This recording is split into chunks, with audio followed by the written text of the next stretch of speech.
January 2021, Georgia's housing market looked unstoppable. Record low mortgage rates near 3%, an eviction freeze, and a flood of new buyers. But while headlines cheered the boom, satellites quietly detected a drop. Groundwater levels shrinking by roughly 0.6 centimeters, an invisible warning. What they're not telling you about Georgia's housing meltdown is just beneath the surface. The real story starts here. March 2020 arrived with a shock that rippled through every corner of Georgia. As the first lockdown orders took hold, families and landlords alike faced a sudden loss of income and mounting anxiety over rent and mortgage payments. The Centers for Disease Control and Prevention soon issued a nationwide moratorium on evictions, freezing most removals from March 2020 through August 2021. During this window, Georgia's eviction courts slowed but did not fully stop.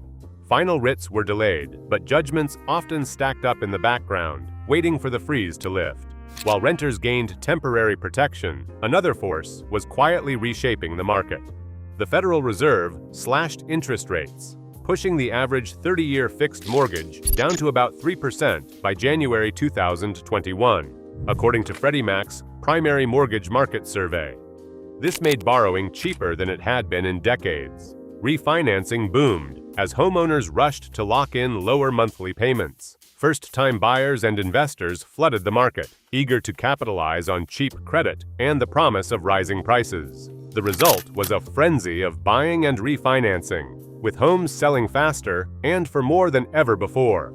Policy milestones, lockdown, eviction freeze, ultra-low rates, created a rare window where both households and investors scrambled to secure their place, often without regard for the deeper environmental signals already flashing in the background. These decisions, made in the shadow of crisis, set the economic stage for what satellites would soon reveal beneath Georgia's surface. In the quiet orbits above Georgia, two satellites have tracked a story invisible at street level. NASA's GRACE mission, launched in 2002, and its successor, GRACE B&FO, deployed in 2018, measure gravity changes across the planet, signals that reveal shifts in groundwater deep below the surface. Each satellite pass covers broad swaths, about 300 kilometers wide, allowing scientists to detect trends that no well or weather station could catch alone. Between 2018 and 2022, GRACE FO data mapped a persistent gravity anomaly over central and southern Georgia, a sign of declining groundwater reserves. The numbers are subtle, averaging out to less than a centimeter of water lost in some regions over those 4 years, but the implication is anything but minor. One hydrologist reviewing the satellite maps said they were seeing a cumulative loss in the range of half a centimeter equivalent water height since 2018, spread across the central counties. That drop, while nearly imperceptible to the naked eye, hints at a slow-moving risk for homes, roads, and insurance markets. A shrinking aquifer can cause the ground above to settle, sometimes unevenly, threatening the stability of foundations and the reliability of flood maps. Insurance filings and repair claims have begun to cluster in the very counties where satellite data shows the steepest groundwater loss. The warning is clear. Georgia's housing boom has been built atop a resource that is quietly draining away, and the consequences may only be starting to surface. In September 2018, NASA launched ICESat-2, a satellite designed to measure Earth's surface with laser precision. Over the coastal marshes and neighborhoods of Georgia, its data began to reveal a subtle but relentless drop. Between Tybee Island and St. Simons, ICESat-2 elevation tracks show the land has lowered by 0.8 to 1.2 centimeters since 2018. At first glance, a centimeter seems trivial, barely the width of a thumbnail. But along the coast, even a fraction of that loss can redraw the boundaries of risk.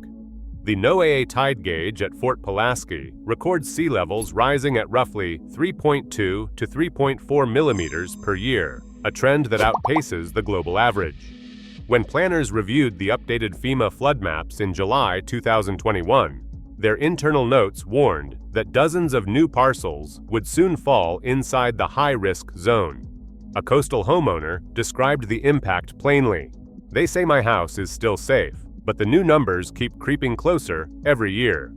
By June 2023, insurers began sending non-renewal notices, citing unacceptable risk, though the precise trigger, whether from satellite data or actuarial tables, remains behind closed doors. Each centimeter of lost elevation, invisible to the casual observer, now carries the weight of higher premiums, shrinking coverage, and a growing sense of uncertainty for those living at the water's edge. Landsat 8 launched in 2013, and its successor Landsat 9, added in 2021, have captured a staggering transformation across Atlanta's suburbs. Between 2015 and 2023, satellite imagery shows thousands of acres in Fulton and DeKalb counties paved over, roads, parking lots, new subdivisions, expanding impervious surfaces by as much as 15% in some corridors. Each new slab of concrete means less ground-absorbing rainfall, more stormwater rushing into creeks, and a growing tally of flood complaints from homeowners downstream. While the landscape hardened, a different kind of surge swept through the housing market. By 2025, institutional investors owned nearly 30% of single-family rentals in Metro Atlanta, and in Henry County, that share soared to 70%. Private equity firms and real estate trusts, flush with pandemic-era cash, snapped up homes at record pace, often outbidding families with all-cash offers. This left many would-be buyers locked out, especially as mortgage rates began to climb. One Atlanta area homeowner described the fallout. "Our rate lock expired as mortgage rates jumped, and then the bank required a new flood evaluation. Loan denied." In December 2022 alone, thousands of Georgia households saw their refinance applications rejected, most commonly for debt to income or missing paperwork, but increasingly for collateral concerns tied to flood or subsidence risk. The map of ownership and denial now traces the same lines as the new, hardened landscape: capital flowing in where risk is lowest, families shut out where the ground itself has become too uncertain. Georgia's housing crisis isn't just a market story, it's a warning signal. As groundwater falls and land shifts, the stakes for where and how we build have never been higher.